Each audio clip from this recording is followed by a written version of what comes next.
Hey there, welcome to LSAT Demon Daily. I'm Ben Olson. That's Nathan Fox. We're the founders of LSATdemon.com and our weekly podcast, Thinking LSAT. We have an email here from Caroline. Caroline with a period at the end says, "Hi guys, I recently started studying for the LSAT and fell down the rabbit hole of looking at GPA and LSAT for law schools.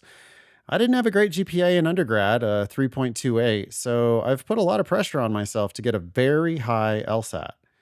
My diagnostic was a 150, but I still feel as though no matter my LSAT, I won't get into law schools because of my GPA. I also made the mistake of going to Reddit and seeing everyone with high GPAs, and that's made me stress. Am I fucked?"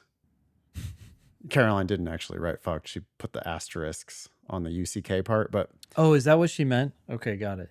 I think she meant fucked. Yeah. I'm just What do you think, joking. Ben? Is Caroline fucked? She's definitely not fucked. You have two things that are going in your favor. First, your diagnostic was a 150, which is high. Most people start in the 140s. So starting with a 150 is a great place to be. It means your chances of getting into the 170s is higher than other people. So that's good for you. Second, and this is probably more important, when you look at the data for a lot of law schools, not necessarily all law schools, but for I would say a majority of law schools, they make decisions on who they admit by one of the two variables. If you're above their median for GPA, they're very likely to accept you. If you're above their median for their LSAT, they're very likely to accept you. Granted, if you have both, that's even better. But they will accept a lot of people who are above or at their median for one of those numbers, but not the other. So don't worry about the fact that your GPA is lower than their median.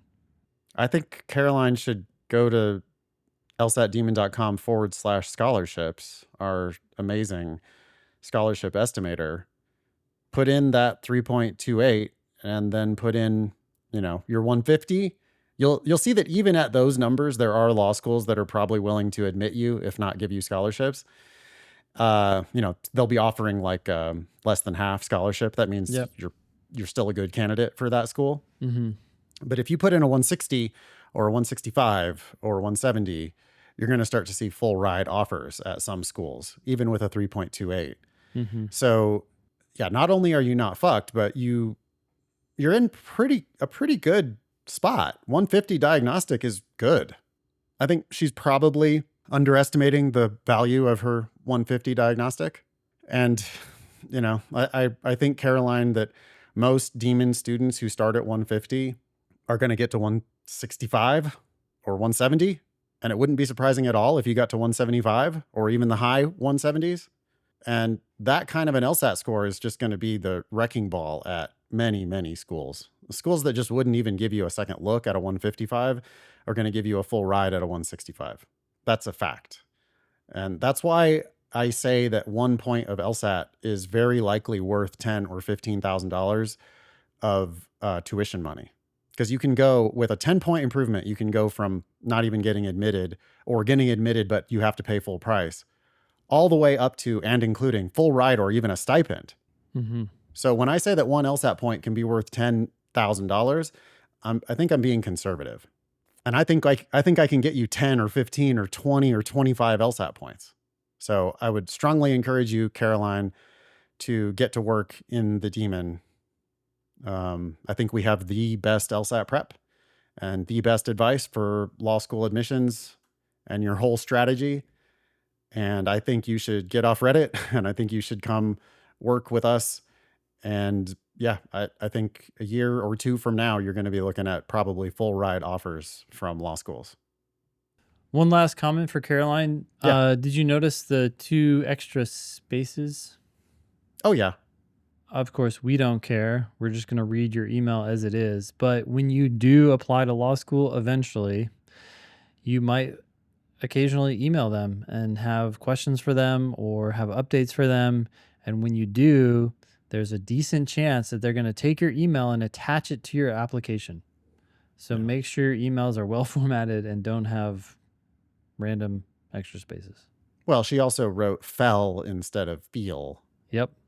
So like a spell check doesn't count that, doesn't catch that, but Grammarly does. And, Mhm. you know, the simple Grammarly plugin, which is free and available to everybody, has the blue squiggly under the fell. And so, you know, shit like that, it adds up over time. Mhm. So just be careful that, you know, if this email was appended to your application to some school, because we know that schools do that. Some schools do that. It's just like every email they've ever sent us is attached. So if you're ever on the fence about Caroline, you know, why does Caroline put a period after the end of her name? Why does Caroline not fix feel here? It fell and feel. Mhm. What are these extra spaces? How do I feel about the fucked thing? You know, like we like it. It's a point in your favor in my book. Yeah. But yeah, just be careful. All this stuff lives forever in the internet. Thank you very much, Caroline, for writing in. Email daily@lsatdemon.com if you would like to ask us a question or share some LSAT or law school admissions news. Thanks for listening.